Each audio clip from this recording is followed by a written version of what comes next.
Hello everyone, welcome to this video. Today we are diving into two important topics in computer architecture: why the data path cycle has a huge impact on CPU performance, and how the CPU fetches, decodes and executes instructions. By the end of this video, you will have a clear understanding of these concepts.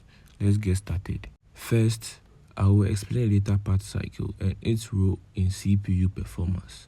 Then I will break down the fetch, decode, execute cycle step by step, showing how these processes work together to make a CPU functional and efficient.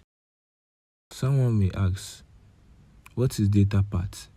The data path refers to the path that the data takes as it moves through the CPU.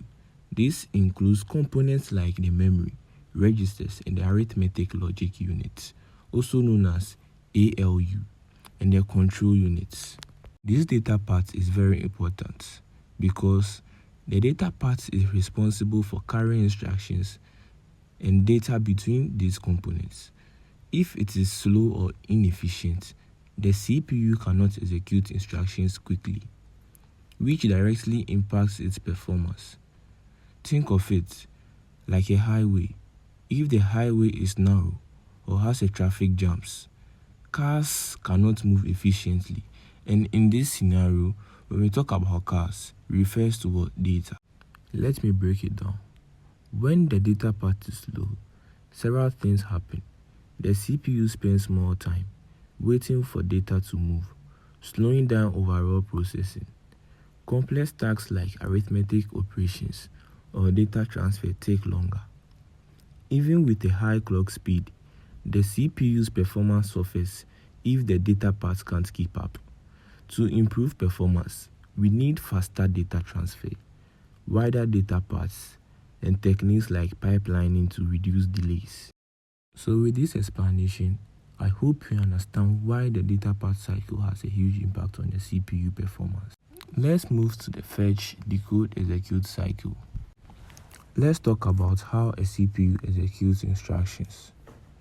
This process happens in three stages: fetch, decode, and execute.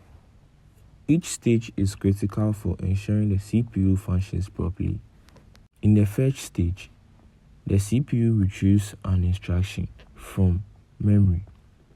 It does this by using the program counter, which keeps the track of the memory address of the next instruction. Once the instruction is fetched, it's stored in the instruction register. In the decode stage, the CPU interprets the instruction. The control unit analyzes what needs to be done, whether it is adding numbers, storing data, or jumping to another part of the program. It also identifies where the data for this instruction is stored, whether in registers or memory. In the execute stage, the CPU performs the operation. If it is an arithmetic task, the ALU handles it. If it is a memory-related task, the CPU reads or writes to the memory. Finally, the result is stored in a register or sent to memory. These three stages, fetch, decode, and execute, happen repeatedly, allowing the CPU to process instructions in a seamless cycle. In modern CPUs, this process is made even faster using pipelining, where multiple instructions are fetched, decoded, and executed simultaneously. To summarize, the data path cycle is crucial because it determines how efficient data moves through the CPU, directly impacting its performance.